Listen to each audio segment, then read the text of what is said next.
Soy Rebeca Salas.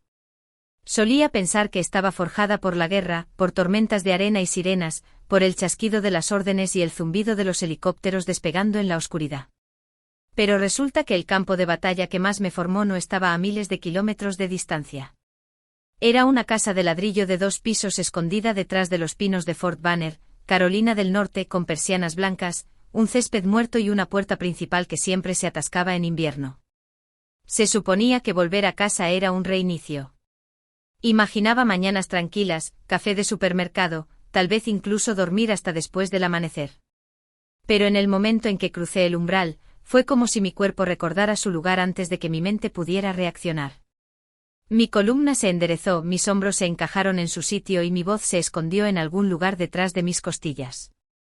La casa no había cambiado. Los mismos rodapiés rozados, el mismo reloj haciendo tic-tac sobre la chimenea, el mismo olor a limpiador de limón que me picaba dentro de la nariz. Mi padre estaba en el pasillo como una pared que tenía que escalar. Sus ojos ya buscando debilidad, suavidad. Sergio estaba justo detrás de él, relajado como siempre, con los labios curvados en esa media sonrisa que nunca llegaba a sus ojos. No pasó mucho tiempo antes de que la rutina se estableciera. Despertares a las 5 de la madrugada, correr el perímetro. Tareas apiladas como sacos de arena. Mi lesión no importaba. Los músculos desgarrados debajo de mi caja torácica que no habían sanado bien fueron desestimados como excusas. Estaba de nuevo bajo su techo y bajo sus reglas, y esas reglas no tenían lugar para el dolor. Ojalá pudiera decir que me sorprendió. Pero la verdad es que esta casa nunca había sido un hogar. Era un puesto de mando, y yo nunca había sido una hija. Era una recluta a un proyecto, algo que romper y reconstruir más fuerte. Si lloraba, era débil. Si me detenía, era perezosa. Si pedía ayuda, era dramática. Sergio siempre había jugado mejor que yo. Incluso de niños, seguía las órdenes con una especie de orgullo hambriento, absorbiendo la aprobación de nuestro padre como la luz del sol. Lo veía en la forma en que se paraba, el pecho hacia afuera, los ojos al frente, siempre listo para informar. Lo intenté una vez. No funcionó. Parpadeaba demasiado. Me encogía cuando la puerta se cerraba de golpe. Preguntaba por qué. Dejé de preguntar porque hace mucho tiempo. Aprendí a moverme en silencio, a terminar la tarea antes de que me dijeran, a anticipar lo que venía después y a evitarlo si podía. Ese tipo de vida permanece en tus músculos. Incluso con uniforme, incluso al otro lado del océano, sentía su filo. En cómo hacía mi cama, en cómo leía entre líneas cuando un superior se acercaba demasiado. Pensé que era fuerte porque podía soportarlo. Porque nunca me encogía en combate. Porque no hablaba cuando me dolía. Pero de vuelta aquí bajo este techo, me di cuenta de que todavía era la misma niña lavando platos con un brazo fracturado, fingiendo que estaba bien porque nadie preguntaba 2 veces. No esperaba sentirme claustrofóbica en un lugar con tantas ventanas. Pero el aire estaba denso con reglas y silencio. Las conversaciones eran informes. La cena era inspeccionada. La risa, cuando llegaba, era aguda y nunca cálida. Me sentí encogerme de nuevo, doblándome en los mismos rincones de los que pensé que había crecido. Mi nombre es Rebeca Salas, y esta no es una historia sobre volver a casa. Es sobre sobrevivir a ella. El plato en mi mano se resbaló ligeramente mientras el dolor en mi costado palpitaba más profundo, más agudo que antes. Me apoyé contra el borde del fregadero, respirando con los dientes apretados, esperando que el sonido del agua corriente ahogara el temblor de mi aliento. La cocina olía a carne quemada y jabón para platos, pesado y asfixiante, pero seguí fregando. Mi padre estaba sentado a la mesa detrás de mí en silencio pero alerta, el peso de su presencia presionando más fuerte que la lesión cuando hice una mueca y me detuve por un segundo. Su voz me cortó sin levantar la vista. Deja de quejarte. Los soldados no se quejan. Eso fue todo lo que hizo falta para enviar el mensaje. El dolor no tenía valor aquí a menos que fuera de otra persona. Sergio se rió detrás de mí, un sonido bajo y engreído, y no tuve que girarme para ver la burla en su cara. Siempre era lo mismo. Se paraba con los brazos cruzados, actuando como si esto fuera un campo de entrenamiento retorcido. Mi mano se resbaló de nuevo. El plato tintineó, y lo atrapé antes de que se rompiera. Los dedos temblaban, los hombros rígidos por mantener la tensión durante demasiado tiempo. No hablé. Hablar invitaba a más. La lección la había aprendido hace años. Tenía 8 años la primera vez que sentí ese tipo de dolor. Mi padre había construido una pista de obstáculos en el patio trasero. Sacos de arena, escaleras de cuerda, neumáticos alineados como minas terrestres. Intenté seguir el ritmo de Sergio, pero perdí un paso en la subida y caí con fuerza. Mis brazos se partieron debajo de mí, el sonido más fuerte que mi grito. Él no se apresuró. Ni siquiera parecía preocupado, solo me ordenó que me levantara, luego me entregó una pila de platos cuando volvimos adentro. Me dijo que los lavara antes de que decidiéramos si realmente estaba roto. Recuerdo el escozor del agua contra la piel que ya sabía que estaba fracturada. Esa noche, la sala de emergencias confirmó lo que ya sentía. Fractura capilar cerca del codo. Aún así, le dijo a la enfermera que estaba siendo dramática. Sergio lo repitió de camino a casa e hizo una broma sobre necesitar plástico de burbujas. Me reí porque no sabía qué más hacer. Así que aprendí pronto. Llorar no te llevaba a ninguna parte. Explicar empeoraba las cosas, y el silencio al menos mantenía el castigo predecible. De vuelta en la cocina ahora, el dolor se retorció detrás de mis costillas de nuevo. Me incliné ligeramente ocultándolo en el movimiento, buscando otro plato. Sergio me lanzó un trapo, me llamó frágil en voz baja. Mi padre no se inmutó. Este era el ritmo que conocía. Dolor, ocultarlo, trabajar de todos modos. No decir nada. Porque en algún momento dejé de creer que el dolor significaba algo. Si a nadie le importaba, tú lo sentías. La semana previa a la cena fue un torbellino de lejía, calor y una agonía sorda apretada alrededor de mis costillas. Cada mañana comenzaba antes del amanecer con una lista escrita a mano por mi padre. Cada línea una orden disfrazada de tarea. Me movía mecánicamente tragando el dolor como aire porque no había lugar para la negativa. Esta no era una cena cualquiera. Era una reunión formal para la general de brigada Bárbara Ames, una mujer a la que mi padre veneraba como a la realeza. Todo tenía que ser perfecto. Pulí la plata hasta que se me ampollaron los dedos y arrastré cajas de porcelana del ático con el peso presionando contra mi costado como un puño. Cada giro de mi torso enviaba chispas por mi columna. Sergio ofreció su habitual tipo de apoyo prometiendo supervisar con un saludo perezoso y desapareciendo en el momento en que comenzaba el trabajo. Mi padre no preguntó cómo me encontraba.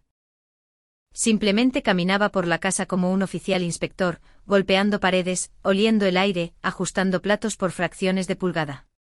Para cuando llegaron los invitados, mi camisa se pegaba húmeda a mi espalda, y el dolor se había agudizado de un dolor sordo a algo que raspaba con cada respiración. La sala de estar zumbaba con risas tranquilas, el suave sonido de un trombón del tocadiscos y el olor a ajo asado aferrándose a cada rincón. Me quedé en la cocina, estudiando bandejas, alineando tenedores, limpiando encimeras que ya estaban limpias. Entonces Sergio me encontró. Se apoyó en el umbral de la puerta, con la voz lo suficientemente alta como para que se oyera en la habitación. Dijo que parecía que estaba ensayando un intento de buscar compasión. Se rió como si fuera una broma privada de la que todos estaban al tanto. Mi padre ni siquiera levantó la vista cuando añadió su propia frase, me dijo que me recompusiera y me llamó teniente como si fuera una broma.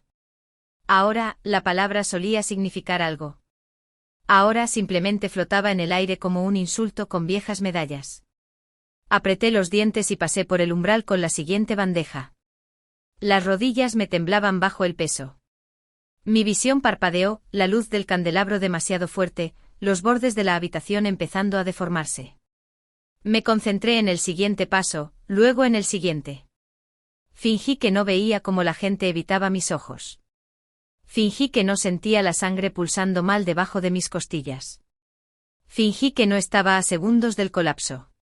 Porque si me rompía delante de ellos, sabía exactamente cómo se contaría la historia, y ninguna parte sería mía. La puerta principal se abrió con una ráfaga de aire frío que cortó la calidez del vino, el asado y las risas falsas. Al principio no levanté la vista. Tenía las manos ocupadas, la bandeja temblaba en mi agarre, mis hombros rígidos por el esfuerzo de mantenerla firme. Entonces escuché su voz. Habían pasado meses, pero no había duda. Calma, concisa y segura. El doctor Marcos Soler, médico del ejército, alguien que sabía cómo era el dolor, incluso cuando llevaba una sonrisa. Entró en la habitación, todavía quitándose el abrigo, escaneando rostros por costumbre. Sus ojos se posaron en mí, y todo cambió. Su expresión se endureció en un instante. Cruzó la habitación sin una palabra de saludo, ignorando el intento de broma de Sergio y el vaso levantado del general. No preguntó si estaba bien. No armó una escena. No al principio. Se paró lo suficientemente cerca como para ver mi respiración, para ver que mi postura estaba mal. La forma en que mi mano se aferraba a mis costillas era como si intentara mantenerme unida de adentro hacia afuera. Preguntó en voz baja, apenas un susurro, cuando empezó. Dije que estaba bien. Reflejo, instinto, supervivencia. Pero él no se inmutó. Su voz se elevó aguda y firme. Necesita atención médica ahora mismo. La habitación se congeló. Los tenedores se detuvieron en el aire. Las conversaciones murieron a mitad de las palabras. Mi padre se puso de pie lentamente con voz aguda y cortante, pero no del todo fuerte. Dijo que no era necesario. Dijo que estaba exagerando. Dijo que no necesitábamos una escena. Marcos no retrocedió. Giró ligeramente su cuerpo protegiéndome sin tocarme. Esto no es un simulacro, dijo. Podría colapsar en cualquier momento. Llamen a una ambulancia. Por primera vez esa noche Sergio no tuvo nada que decir. La sonrisa de suficiencia se le borró de la cara como si alguien la hubiera limpiado. La mandíbula de mi padre se apretó, pero nadie lo escuchaba ahora. Los invitados me miraron de otra manera. No con lástima, con preocupación, con reconocimiento. Como si tal vez, solo tal vez, estuvieran viendo lo que tanto me había esforzado por ocultar. Ya no podía mantenerme erguida. Sentí que el borde del suelo se resbalaba. La bandeja se me resbaló de las manos y cayó con estrépito sobre la alfombra. Ese sonido rompió lo que quedaba de la ilusión. Marcos se agachó para mirarme a los ojos. Respira por mí, teniente. Lo intenté.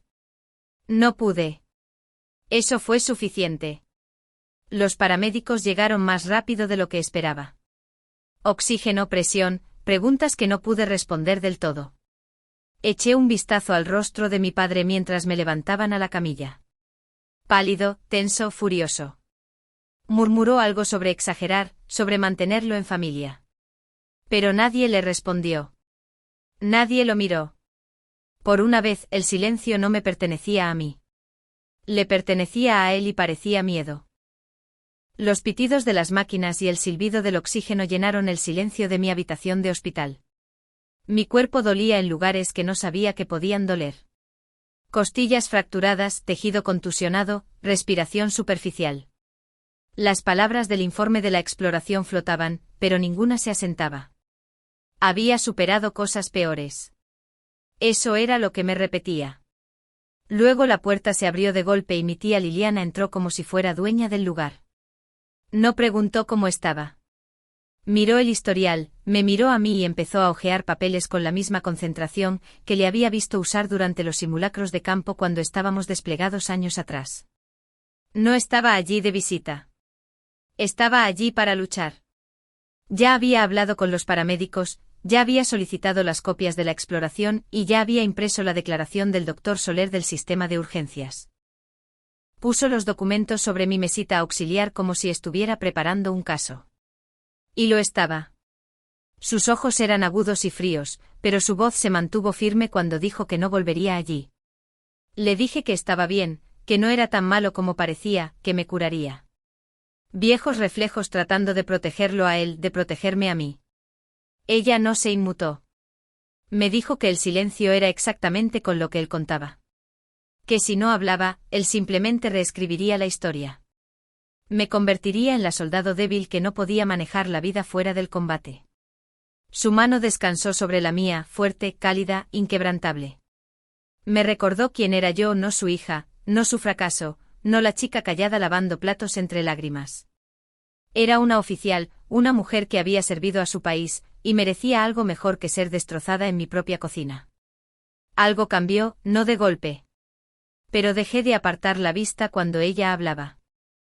Empecé a escuchar, empecé a dejar que la idea creciera, de que tal vez esto no tenía que ser mi verdad para siempre, que tal vez el silencio no era una armadura, tal vez era una jaula. Cuando la policía militar vino 2 días después, les conté todo. No de una sola vez, no sin lágrimas, pero les conté. El empujón, el dolor, la risa, el colapso. La tía Liliana se sentó a mi lado todo el tiempo sin interrumpir, sin soltarme la mano. Y cuando terminé, no me sentí débil. No me sentí pequeña. Me sentí como alguien que finalmente había decidido dejar de sobrevivir y empezar a ponerse de pie porque, por primera vez, no estaba sola. Y esta vez, alguien iba a escuchar. La sala del tribunal era más pequeña de lo que esperaba. Sin plataformas elevadas, solo una mesa larga, sillas gastadas, una bandera en la esquina y unas pocas caras que no levantaron la vista cuando entré. Vestía mi uniforme no por él, no por Sergio, sino por mí. El doctor Marcos fue el primero. Su tono era exacto, clínico, despojado de cualquier cosa que pudiera confundirse con una opinión. Describió mi respiración superficial, la posición de mi mano, la hemorragia interna mostrada en las exploraciones, la forma en que mi cuerpo se estaba colapsando mientras seguía sirviendo comida. Su testimonio no vaciló ni una sola vez. Luego se levantó la tía Liliana. No era solo mi tía. Era una ex enfermera del ejército con registros, imágenes y declaraciones. Los expuso uno por uno. Cada hecho como un clavo martillado lenta y firmemente. No alzó la voz. No tuvo que hacerlo. Luego vino el buzón de voz. Los altavoces crepitaron y la sala del tribunal se llenó con la voz de mi padre, llamándome dramática, desagradecida, destrozando a esta familia. La voz de Sergio le siguió engreída y riendo, burlándose de mí por necesitar extraños para librar mis batallas. Nadie en la sala se movió. Cuando me tocó mi turno, me levanté lentamente. Mis costillas todavía me dolían, pero me mantuve erguida. Miré a los jueces, a las filas de uniformes con insignias y cuellos almidonados, y les hablé de los platos, el silencio, los simulacros, la forma en que nunca me vio como una persona, solo como una decepción esperando ser corregida. Dije que había llevado el silencio como una armadura que casi me mata. Durante años pensé que soportar el dolor sin quejarme era una fortaleza. Pero la verdadera fortaleza, les dije, es elegir hablar cuando cada parte de ti te ha enseñado a permanecer en silencio. El veredicto llegó en palabras concisas y tranquilas. El coronel Tomás Salas, culpable de abuso, culpable de poner en peligro, estatus honorario revocado, despojado de todos los deberes ceremoniales, prohibido contactarme de nuevo. Sergio fue el siguiente. Su cara ya no tenía esa sonrisa de suficiencia. La reprimenda fue oficial. Su ascenso fue congelado. Su expediente ya no estaba impecable. No me miró. No lo necesitaba. Algo se soltó dentro de mí. No alegría, no triunfo, sino espacio. Una especie de liberación tranquila. Como si el aire fuera diferente ahora. Como si ya no tuviera que contenerlo. Fuera del juzgado, el cielo parecía el mismo, pero todo se sentía diferente. No porque él fuera castigado, sino porque yo había sido escuchada. Porque la historia era finalmente mía para contar. Y esta vez, alguien la escribió. El salón estaba lleno de filas de uniformes. Algunos almidonados, otros con los hombros desgastados. Rostros de todas las edades y rangos me miraban, algunos asintiendo, otros inmóviles, todos esperando. Me puse en el podio con mis notas en una mano y una respiración profunda en la otra. Les dije que solía pensar que el silencio era fuerza. Que guardarlo me hacía resistente, me hacía disciplinada. Pero el silencio no me protegía. Protegía a las personas que me hacían daño y casi me destroza. Luego hablé de la cocina, la lesión, la voz que finalmente rompió el ruido, de cómo en el momento en que dejé salir la verdad, todo cambió. No fácil, no instantáneamente, pero permanentemente. Y luego les conté lo que sucedió después, como una historia abrió una puerta. Como otros comenzaron a compartir las suyas. Hombres que habían sido desestimados, mujeres que nunca fueron creídas, heridas que no eran visibles pero que habían sido llevadas durante años. No les pedí que aplaudieran. Les pedí que escucharan. Les pedí que recordaran que el silencio puede ser una prisión, pero hablar es una llave. Que cada vez que hablamos, le damos a alguien más permiso para hacer lo mismo. Solía esconderme. Solía encogerme. Solía esperar permiso para ser vista. Pero ya no me escondo. Estoy de pie. Y por primera vez sé que alguien está escuchando.